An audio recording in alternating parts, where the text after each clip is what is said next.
पिता, पुत्र और पवित्र आत्मा के नाम पर आमीन। हालेलुया। ईश्वर की स्तुति हो, आराधना हो। प्यारे दोस्तों, क्या आप जानते हैं कि पिता ईश्वर आपको कितना प्यार करते हैं? प्रभु यीशु मसीह इसका जिक्र करते हुए संत योहन के सुसमाचार अध्याय 17 वाक्य 23 में कहते हैं, पिता ईश्वर जिस प्रकार प्रभु ईसा मसीह को प्यार करते हैं उसी प्रकार मानव जाति को भी प्यार करते हैं। इसका मतलब यह है कि पिता ईश्वर यीशु मसीह को और मानव जाति को बराबर प्यार करते हैं, एक ही प्रकार प्यार करते हैं। ऐसा नहीं कि पिता का यीशु के प्रति प्यार ऊंचा है, हमारे प्रति प्यार नीचा है, नहीं, बल्कि बराबर है। इस कारण से संत योहन कहते हैं, मानव जाति को बचाने के लिए पिता ईश्वर ने किसको प्रदान किया? स्वर्गदूतों को नहीं, संतों को नहीं, बल्कि अपने एकलौते पुत्र को प्रदान किया है। हालेलुया। संत योहन अपने सुसमाचार में कहते हैं अध्याय 3 वाक्य 16 में कि पिता ईश्वर ने संसार को, मतलब मानव जाति को इतना प्यार किया कि जब हम शत्रु ही थे, पापी ही थे, उस समय अपने एकलौते पुत्र को प्रदान किया ताकि एकलौते पुत्र के द्वारा मानव जाति को वापस जीवन की ओर बुला सके।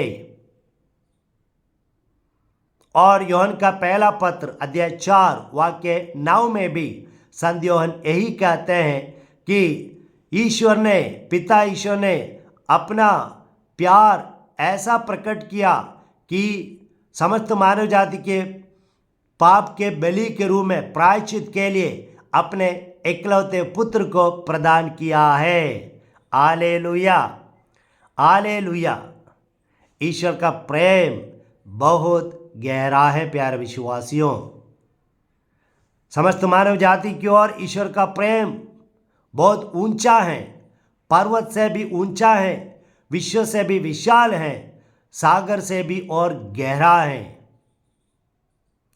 और प्रभु यीशु मसीह हम लोगों को कैसे प्यार करते हैं, कितना गहरा प्यार करते हैं।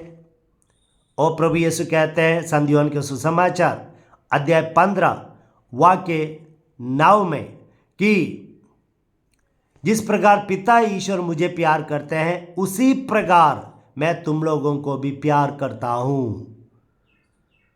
यानी ईश्वर के, पिता ईश्वर से जो प्यार का अनुभव प्रभु यीशु मसीह करते हैं उसी प्रकार, उसी अंदाज में प्रभु यीशु मसीह हम लोगों को भी प्यार करते हैं। और यीशु ने क्या कहा था संत योहन के सुसमाचार 15:13 में, इससे बड़ा कोई प्यार नहीं कि कोई अपने दोस्त के लिए अपना जीवन गंवा दे, बलिदान के रूप में दे। और ऐसा कहते हुए यीशु ने क्रूस पर, हम दोस्त नहीं थे, हम शत्रु ही थे, हम पापी ही थे, हम दुष्कर्म कर रहे थे, हम अंधकार में थे, उस समय हमें इन सारे चीज़ों से बचाने के लिए हम लोगों के जगह में प्रभु यीशु मसीह ने अपने आप को क्रूस पर बलिदान के रूप में समर्पित किया। और इसी प्रकार हमारे प्रति उनका जो प्यार है उस प्यार को प्रभु यीशु मसीह ने क्रूस पर प्रकट किया है। उस जमाने में लोगों ने सोचा था क्रूसित होने का मतलब यह है वह व्यक्ति ईश्वर के द्वारा तिरस्कृत व्यक्ति है, अभिशाप मिला हुआ व्यक्ति है, और इस शाप को स्वीकार करते हुए, खुशी के साथ स्वीकार करते हुए यीशु मसीह ने क्रूस की मृत्यु को अपनाया। और यीशु मसीह के प्यार को नापने के लिए सूली का इस्तेमाल किया हम लोगों ने, लेकिन सूली भी छोटा पड़ गई। सूली से भी ईश्वर के प्यार की गहराई हम नाप नहीं सके। और इस प्रकार हम देखते हैं प्यारे विश्वासियों। और इसलिए हम लोगों को निरंतर हमारे दिल में ये सोच हमेशा रखना चाहिए कि मेरे ईश्वर मुझे बहुत गहराई से प्यार करते हैं।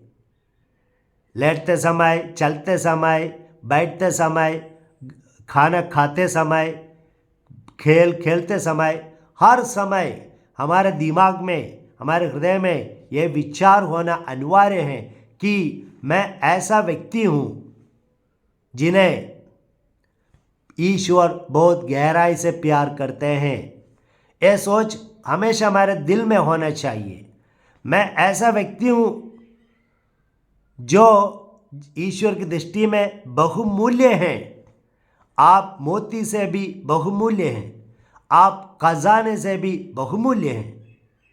तो इसलिए यह सोच हमेशा हमारे दिल दिमाग में रखना बहुत ज़रूरी है कि ईश्वर आपको बहुत गहराई से प्यार करते हैं। तो यही सोच में हम हमारा जीवन बिताएं। ईश्वर प्यार है। मेरे पास शब्द नहीं है इसका वर्णन करने के लिए। तो इसलिए स्तोत्रकार कहते हैं, चख के देखो, अनुभव करके देखो ईश्वर कितना सुंदर है। आइए वह ईश्वर का प्यार का अनुभव आप भी कर पाए, मैं प्रार्थना करता हूँ। Praise the Lord.